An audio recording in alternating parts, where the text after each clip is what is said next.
Buying a mid-tier television might not be as simple as you think, so today I want to compare the Samsung Q70C against the Sony X90L. Both of these TVs are 120 Hz, they have HDMI 2.1, but when we get into this, you'll see that there's some pros and cons on both TVs, but by the end, you'll know which one is the best for you. I'm Tech Steve, sit back and relax, and let's get started. When it comes to the design, I really like Samsung TVs just for the fact that it has that nice thin look, which makes the TV a lot thinner, but you do sacrifice those local dimming zones to give you those better contrast ratios. The Q70C also has 4 HDMI 2.1, so you can plug your gaming console into any of them and get full performance. It's powered by the Quantum Processor 4K and it has dual backlights for ultimate picture quality with the QLED technology. I have seen complaints about the remote control, but the great thing is that you can go online and order the older remote controls so you have the number pad and a few other features. The X90L, on the other hand, is a lot boxier of a television, but it has direct backlights and this allows the TV to have better contrast in theory. It has 80 local dimming zones, so that's 80 more than the Samsung has. Now this TV has the legs on the side, so it will require a bigger stand, and it has 2 standard HDMIs and 2 HDMI 2.1s, which if you have multiple gaming consoles and a soundbar, it may or may not be a problem. Now the Samsung is powered by Tizen 7.0 that gives you great features such as a side menu bar where you can choose your gaming option, your media options, or even your connections. Where the Sony uses Google operating system. The great thing about Google overall is that it's well known. So if you have an Android phone, you can go ahead and download the application and control most of the features. Plus the Sony has 2 additional features that the Samsung does not have. First of all, it has the ATSC 3.0 TV tuner, so if you're in a local area where you can pick up reception, then you might be able to get digital channels. The second thing it has is hands-free voice commands that goes along with the Google software. And the Sony remote control is simple as well, but I think it's a little more user-friendly when it comes to the interface. As far as processing, the Sony uses the Cognitive Processing 4K that uses AI technology to look at every picture frame by frame and reproduce the best picture quality possible. Now let's do some side-by side tests, and just so you know, I am using a 55-inch Samsung and a 65-inch Sony because it's what I have. Now first of all, when it comes to viewing angles, I think both TVs are going to be similar, but the Sony will slightly edge it out if you plan on mounting it up high. But the Samsung to me has a slight better anti-glare coating if you have a lot of lights in the room. Before we jump into more image comparisons, just want to let you know that both TVs are in their native movie mode, but on paper the Sony is 30 to 40% brighter, so that's going to be something that you're going to notice on these side-by-sides.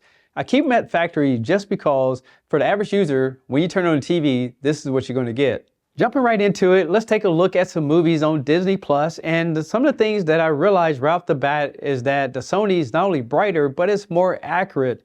If you look at some of these different scenes, it just reproduces the colors so much better, and it's mainly because Sony actually provides cameras and editing software as well as the calibration monitors to make sure that everything looks natural. I did want to point out that when it comes to the Q70C, I did mention this before, but you can absolutely see the backlights glowing in, and that's where the direct LED televisions are definitely going to outperform having a thinner TV with edge-lit LEDs. Then I switched over to YouTube TV. It's your everyday content, and again, you can see the difference in the quality.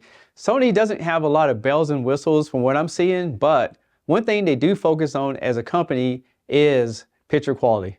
With that being said, let's talk about gaming. Well, first of all, the Samsung does have a gaming menu where you can go in and adjust all the different settings. And when you look at the Sony, it has a gaming menu as well. But I will tell you that the Samsung has a complete gaming hub inside of the menu system, which is much nicer to get access to gaming. And the fact that Samsung builds their own software, all 4 HDMIs can be used as HDMI 2.1, so you can plug in your gaming consoles on any of them. But keep in mind, if you add a soundbar, you want to use the eARC. Another thing about Samsung, I will let you know that the input lag is much faster than the Sony, so the response time is going to be that much more quicker. Now when it comes to the Sony for gaming, I will say that they're set up for PS5 because it has a feature called HDR tone mapping to give you the best picture quality possible. But have peace of mind that you can run the Xbox Series X or S on it and it'll play just fine.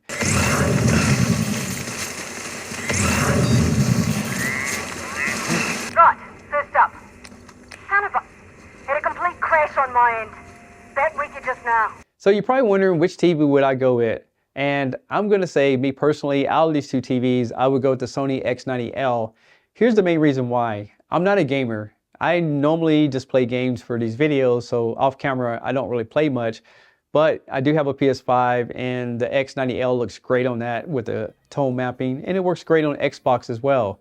Also, I like the fact that Sony's just brighter TV overall, and it has more accurate picture quality to me. I mean, the processing on Sony is just amazing, and the motion on it was smooth. You know, the blooming thing has been fixed over the X90K, so they did a better job with that. Not saying it's perfect, but it's better. And I like the black levels on it much better. Now, if I was a gamer, I'll be kind of up in the air because the Q70C has better gaming functions, and it also has faster latency on it. So the fact that the TV has a better gaming menu and the gaming bar where you can, get all your different settings in, plus it has the gaming interface. The Sony doesn't have any of that stuff. So for gamers, the Q70C may be a better choice for you. But when it comes down to picture quality and overall functionality, I think both TVs are great. But out of these two TVs, I'll choose the Sony for me. But tell me what you think in the comments below. And just so you know, I made a full review on both of these models, so click on one of these videos next so you can go watch the full details so you can find out more about that television. I'm Tech Steve. Thanks a lot for watching, and I'll catch you on the next video. Peace!